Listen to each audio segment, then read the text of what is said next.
धतूरे का जो पुष्प है उसको दो जगह पर समर्पित किया जाता है। दो जगह, एक धतूरे का पुष्प जहां भगवान शंकर का जल चढ़ाने जाते हो, पूजन करने जाते हो, स्मरण करने के लिए जाते हो, वहां अशोक सुंदरी वाली जगह पर धतूरे को, फूल को समर्पित किया जाता है। एक दूसरे नंबर का धतूरे का जो फूल होता है, दो फूल जब हम समर्पित करने जा रहे हैं तो एक अशोक सुंदरी वाली जगह पर फूल का जो मुख होता है,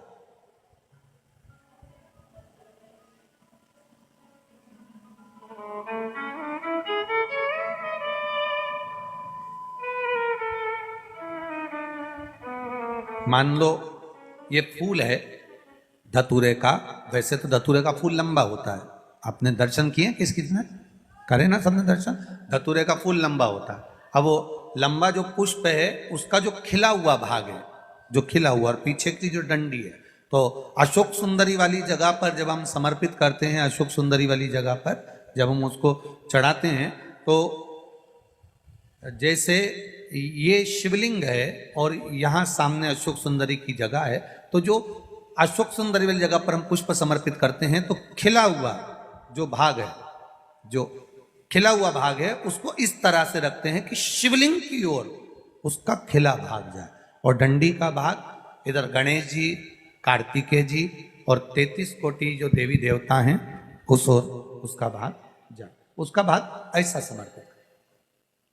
एक दूसरा, शिवलिंग पर जब हम धतूरे का पुष्प समर्पित करते हैं, शिवलिंग पर जब हम धतूरे का पुष्प समर्पित करते हैं तो उस फूल का खिला हुआ जो भाग होता है उसका मुख हमारी ओर होना चाहिए। अर्थात डंडी का मुख जब शिवलिंग पर चढ़ाएंगे तो डंडी का मुख उधर हो और खिला हुआ भाग हमारी ओर।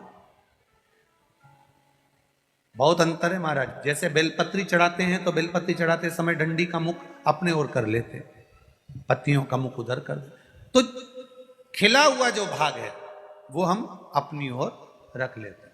अब कनेर का पुष्प इससे विपरीत में चलता है। कनेर का जो पुष्प होता है उसकी डंडी का मुख हम अपनी ओर रख लेते हैं और खिला हुआ भाग महादेव की ओर कर देते हैं, वो थोड़ा विपरीत हो जाता है। तो शिव तत्व कह रहा है, भगवान शंकर का संवाद कर रहा है, शिव महापुराण की कथा कर रही है। दो स्थान धतूरे के पुष्प को समर्पित करने के लिए दिए।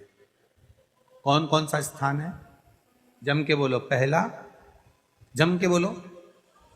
अशोक सुंदरी के स्थान पर खिला हुआ भाग कहां होना चाहिए? महादेव की और डंडी का भाग जहां 33 कोटि देवता हों, गणेश जी, कार्तिकेय हों, उस ओर हो। और दूसरा देवाधिदेव महादेव के शीश पर।